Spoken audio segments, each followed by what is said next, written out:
para aquele que fechar o olho, para aquele que orar. É um mistério, um relacionamento íntimo e sincero com Deus. Secreto, aonde é dentro de você e ele quer que seja assim. Ele está no controle de tudo isso. Por isso que é muito chocante quando você começa a falar de Deus, porque você começa, se você tiver esse entendimento, você começa a entender que, na verdade, o mundo diz que Deus é uma ilusão, que quem tem fé é um derrotado, é fanático, mas, na verdade, por trás está Deus dando risada. Falando, eu estou no controle de tudo, entendeu? Tudo está saindo do jeito que eu queria. Volta lá para o Éden. Quando Deus criou a humanidade, na figura de Adão e Eva, é a humanidade. Nós não éramos separados do nosso espírito. Nós tínhamos o espírito conectado com a alma, conectado com o corpo. Nós éramos um ser espiritual, completamente espiritual. Tenta imaginar isso como se fosse assim. Aqui está o corpo na frente. Aí imagina que a alma fosse um copo que envolvesse o corpo. E imagina que o espírito fosse um copo que envolvesse os dois. Então é como se você andasse dentro da alma, o teu corpo físico, você não está vendo aqui. Mas se você tiver a experiência de olhar uma pessoa no fundo de uma parede branca, você vai ver uma aura em volta da pessoa energética, é porque nós não temos a visão aberta de antes da queda. Nós não víamos a gente nu. Adão e Eva, eles não se viam nu e não percebiam que estavam nus, porque eles não se viam como a gente está se vendo pela pele. Eles se viam dentro de uma cúpula e dentro de outra cúpula energética. Eles se viam dentro da alma e dentro do espírito. Então, quando eles olhavam um para o outro, eles viam o que o outro sentia, o que o outro pensava, via o que o outro pensava e sentia. Porque a alma manifesta o que eu sinto e penso. E o meu espírito, se ele está cheio de Deus ou se está com coisa ruim, porque ele pertence a Deus, ou o diabo vai ter o direito de tocar, mas ele vai voltar para Deus. Até de quem é do diabo, quando morre, Deus vai tomar de volta todos os espíritos. Só que a alma será ou condenada ou salva. Entendi. Então entende a loucura. Quando Adão e Eva pecaram, que aí é que começa o babado, veio a situação da história da árvore, do fruto, do conhecimento do bem e do mal. É uma super analogia violenta que Moisés tentou escrever da melhor maneira possível. Existia um território chamado Árvore do Conhecimento do Bem e do Mal, aonde o diabo estava confinado ali. Se você for estudar direitinho a Bíblia, você vai descobrir que lá na frente, em outros textos, conta quem era o diabo antes de ser diabo. Ele era um anjo, ele se rebelou contra Deus, ele levou um terço dos anjos com ele, conseguiu convencer, e Deus o confinou. Deus, ele é muito justo. Como ele era um anjo muito inteligente, provavelmente, a gente imagina, isso não está escrito, mas provavelmente ele argumentou. E como é que a gente imagina que ele argumentou? Porque no livro de Jó mostra ele argumentando com Deus. Sim. Então a gente pega por aí uma base de uma imaginação. Ele provavelmente argumentou. Não está escrito, mas eu estou imaginando.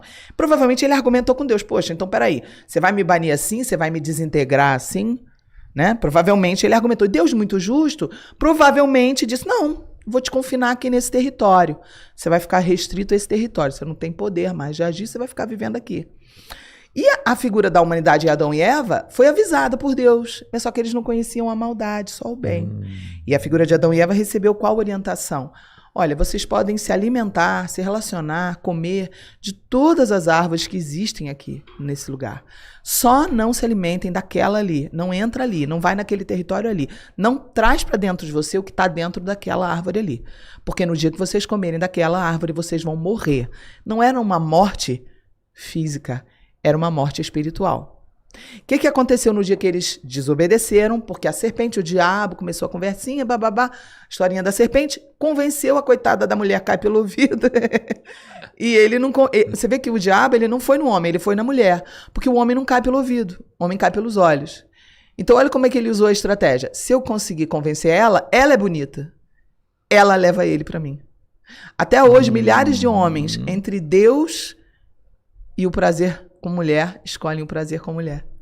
Porque Adão, provavelmente, né, não está escrito exatamente assim, mas a gente imagina, quando a Eva comeu, provavelmente, entre Deus e a mulher, ele fez uma escolha, ele não quis ficar sem a mulher. Isso. E se ele tivesse escolhido, mulher, eu sinto muito, Deus corre aqui, a mulher que o Senhor me deu desobedeceu. Deus teria dado uma anestesia geral nele, desintegrado aquela mulher que estragou e feito uma mulher nova, apagado aquela memória dele e feito tudo do zero. Mas ele fez uma escolha e o sacerdócio estava sobre ele, não sobre a mulher. Ele era o líder do jardim. Então o que aconteceu? ela era a ovelha dele. Ela precisava ser cuidada por ele, era a ovelhinha dele. O que aconteceu? Ele come o fruto que ela oferece e desobedece a Deus. Se só ela tivesse comido e ele tivesse gritado, Deus, corre aqui, a mulher que o Senhor me deu fez uma coisa que não era para fazer, a gente não estava vivendo isso. Só que entre Deus e uma mulher, ele escolheu ficar com a mulher. Ele renunciou a Deus. Por isso o diabo continua até hoje usando o mesmo padrão. Quando ele quer destruir um homem, geralmente ele usa a mulher. Engraçado você falou, né? E ela cai pelo ouvido. A mulher cai pelo ouvido. E o diabo, ele é muito bom de lábia. Então, quando ele viu que ele era feio na figura da serpente, e ele viu que ela era linda, ele falou, eu não consigo derrubar o homem, mas ela consegue. Que ela é linda e ele é louco com ela. Então, todo o processo, a dinâmica está ali estabelecida. Quando eles comem o fruto, o que aconteceu foi muito além do que o que está ali escrito. É muito mais profundo a queda. É como, tenta imaginar um filme. É como morder uma semente que tirou deles a pureza. O mal é como um vírus espiritual. Ele entrou e ele empurrou a terra e toda a dimensão cuspiu para fora da eternidade. Então imagina que aqui era a eternidade. Então eles não envelheciam, não morriam, não tinha doença, não tinha bactéria. Provavelmente a gente não tinha intestino nem ânus. Por quê? Porque a gente não tinha que pôr para fora nada, era tudo 100% perfeito. Sim. Você entendeu? Ninguém morria, não tinha bactéria, não tinha barata, não tinha mosquito. Se eu pegasse uma cesta de frutas e colocasse em cima da mesa, ela não apodrecia, ela ficava ali para sempre. Era a dimensão da eternidade. Aí o que acontece? Se eu hoje boto naquela época, se eu botasse uma cesta de fruta, não apodrecia. Hoje, se eu boto uma cesta de fruta, ela apodrece. Se eu não botar na geladeira, não comer. Mesmo na geladeira chega um momento que vai apodrecer. Porque nós estamos o quê? Fomos cuspidos da eternidade para o tempo, dimensão do tempo, que é a verdadeira maldição. A verdadeira maldição a qual nós caímos é a dimensão do tempo. Por que você acha que Deus deixou isso acontecer?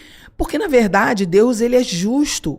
E provavelmente há uma argumentação que a gente não tem conhecimento. Na justiça perfeita e infinita de Deus. Deus ele não queria pessoas robôs. Você gostaria de ter uma família que você sabe que a sua mulher está com você por obrigação, que os seus filhos estão com você por obrigação, ninguém gosta de você, mas é porque para não passar fome, para não ficar passando frio, está com você? Você gostaria? Se você que é um ser humano não vai querer ter alguém com você que é por interesse, por que Deus vai querer as pessoas robô, obedecendo a ele cegamente? Deus ele quer o free will, o livre-arbítrio. É a maior expressão, que teologicamente é combatida essa palavra livre-arbítrio, né? Então vamos usar uma palavra que teologicamente será mais aceita. O direito de escolha, o poder de decisão. E Deus ele não quer as pessoas robôs, tipo, me obedeça, seja um robozinho, teleguiado por mim. Ele não queria isso, ele queria relacionamento. Você acha que Deus sofreu quando isso aconteceu? Muito, lógico. Ele tem sentimento. Por isso que quando... Entende a loucura que é Cristo na história? Quando Adão e Eva, eles pecam, eles comem o fruto, imagina que tem uma linha invisível ligando cada um desses três, tá? Aqui. É como se Deus fizesse isso, ó. Cortou a linha que ligava o espírito humano com a alma humana. Toda a humanidade, a partir daquele momento, passou a nascer. Nossos filhos, eu, vocês, todos nós, nascemos com o corpo vivo, a alma, a mente viva, porém com o espírito morto. Aí quando Jesus vem à Terra, o que ele diz? É necessário nascer de novo. Aí todo mundo, o quê? Nascer de novo? Que papo de maluco. Nascer de novo da barriga da mãe? Não. É do espírito, é no espírito que você tem que nascer. Então o que é nascer de novo? É a experiência da conversão. É quando o Espírito de Deus, você, na tua alma, no teu corpo, você faz alguma atitude, você tem algum desejo aqui no teu coração, na alma. A alma na Bíblia é coração também. Coração e alma é a mesma coisa na Bíblia. É a mente, ó, é onde ficam as vontades, os desejos, os pensamentos. No teu pensamento, de repente, você ouviu uma pregação, você ouviu alguém lendo a Bíblia, você ouviu alguém falando de Cristo, de repente no teu coração, no teu pensamento, você falou, será que é verdade? Eu gostaria de saber. Às vezes só isso é necessário, só isso já é o que Deus quer para poder vir o Espírito Santo e tocar em você e vivificar o seu espírito humano. E no momento que ele vivifica o seu espírito humano, ele nunca mais refaz essa ponte 24 horas por dia. Essa ponte ela não pode ser feita 24 horas por dia mais. Deus não deixa nunca mais você ficar conectado 24 horas por dia. Mas ele pode fazer, quando ele vem e vivifica você, essa conexão momentânea. Então, por exemplo, já viu histórias de gente que recebe cura milagrosa dentro da igreja? Sim. É porque naquele momento o Espírito Santo toca no espírito humano da pessoa, enche de poder, descarrega para a alma, a pessoa sente uma vontade de orar por alguém específico e com a mão, com o corpo, a pessoa vai e ela é o canal, mas só que o poder está descendo por aqui, porque o Espírito Santo habitando no espírito humano da pessoa vem como se a pessoa fosse um avatar. E aí a descarrega o poder de Deus, não é a pessoa que curou, não é o ser humano que curou, é o poder de Deus. Descarrega e opera uma cura milagrosa. Depois, quando Deus termina de usar, ele desconecta, a pessoa volta ao normal. Volta a ser uma pessoa normal. Por isso que você entendeu? Por isso que ser usado por Deus não significa ser aprovado. Deus pode usar até a mula, como ele usou na história da Bíblia, a mula de Balaão, do profeta Balaão. Pode usar qualquer pessoa, até quem não é convertido. Porque ele pode encher a pessoa e depois desconecta. Mas como que a pessoa não nasceu de novo? Ele tem o poder de fazer do jeito que ele quiser. Os espíritos todos são dele. Eu não preciso, então, por exemplo, de fazer nenhum ritual. Eu não preciso de ser mergulhado em uma água para mim receber, então, de novo meu espírito. O batismo na água, ele é importante porque ele é uma declaração pública e um mandamento de Deus. Uma explicitação do É meu importante desejo. você fazer essa prestação de contas no mundo espiritual, porque o diabo ele é um acusador. Quando não tem nada, imagina quando tem. Não tem nada, ele vai te acusar. Ele é mentiroso, ele é o pai da mentira. Ele vai inventar mentira sobre você e sobre mim. Imagina quando ele tem de verdade alguma coisa para te acusar. Tipo, fulano diz que te ama, Deus, mas nunca desceu as águas do batismo, nunca declarou publicamente, tem vergonha de ser cristão, tem vergonha de assumir que tem fé. E aí tem uma palavra que Jesus diz que quem se envergonhar dele e não confessar ele, olha o problema que vai ser isso. Vai dar um problema para você. Sim. Vai ter um juízo. Então o que acontece? Terminando o assunto, como a humanidade passou a nascer com corpo vivo, mente viva e espírito morto, toda a humanidade passou a nascer morta espiritualmente. Nós caímos numa dimensão do tempo. E aqui era a forma como a gente se comunicava com Deus, porque Deus é espírito. Sim. É meio que o contrário. Então, nós nascemos mortos Isso. e temos que buscar a vida. Exato. Aí, qual é o plano da salvação? Por que existe Jesus e o plano da salvação? Vou contar uma historinha para ficar fácil. Tenta imaginar que fica fácil, até criança entende. Imagina que depois que acontece essa desgraça, Deus põe a mão na cabeça. Claro que Deus não precisa pôr a mão na cabeça, né? Mas vamos fazer um teatro aqui. E agora? O que eu vou fazer? Meus filhos, perdi meus filhos. Triste, né? Vamos supor que Deus ficou triste, entristeceu. Porque a Bíblia fala que tem coisa que entristece o coração de Deus. Imagina então que Deus chega lá pro diabo e fala assim, realmente, meus filhos agora estão com a tua semente, né? Mas eu quero negociar com você. Isso não está escrito na Bíblia, eu estou fazendo um teatro. Só para ficar fácil de entender. Toda a Bíblia você vai entender aqui. Tem vários versículos que me ajudam a respaldar isso. Mas eu estou fazendo um teatro. Imagina que Deus chegasse... Diabo, é o seguinte. Realmente meus filhos agora estão com a tua semente, mas eu quero comprar eles de volta para mim. Eu quero comprar meus filhos da tua mão agora. Porque agora o diabo tinha poder sobre a humanidade. Porque a humanidade recebeu o DNA dele, a semente do mal dele. E aí o diabo pensa, né? Poxa, se eu pedir dinheiro, Deus, ele é o dono do ouro e da prata. Se eu pedir um planeta, Deus cria, porque ele é Deus. Vou pedir uma coisa que Deus não vai interferir.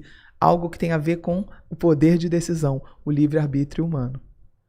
Então ele faz o preço dele. Meu preço é o seguinte, eu quero o sangue derramado na terra de um homem que nunca errou. No dia que cair nessa terra, um sangue de um homem que nunca errou, que te obedeceu, que te amou, que seguiu todos os seus princípios. De novo, agora toda a humanidade pode ser sua inteira de novo. É uma negociação, porque Deus ele é Deus de palavra. Ele não quebra. Sabe a história do fio do bigode de antigamente, das fazendas? Que era uma honra. Deus ele é o pai da honra. Ele criou a honra. Então ele é justo juiz, com J maiúsculo, justo juiz. Ele nunca será injusto, nele não existe variação de bondade, ele é perfeito e bom. Então, dentro da perfeição da beleza dele, ele é justo até mesmo quando o inimigo argumentasse. Se o inimigo argumentasse com ele, como se fosse uma parábola como essa, um teatro como esse que eu estou imaginando aqui, ele nunca quebraria. Ele seria justo em todo o posicionamento. Por isso ele mandou Jesus. Aí, ele manda primeiro a lei. Os mandamentos. Não faça isso, não faça aquilo. Uma listinha. E ninguém conseguia. Todo mundo tropeçava. E aí, por que Paulo fala assim, o fim da lei, a lei mosaica, os mandamentos, Paulo fala, o fim da lei é Cristo. Por quê? Porque Deus nunca se defraudou, Deus nunca se auto-enganou achando que o ser humano ia conseguir. Deus sabia. Ele só estava esperando o ser humano dar com os burros na água e chegar à seguinte conclusão. eu reconheço que eu preciso de um Salvador. Porque no fundo do poço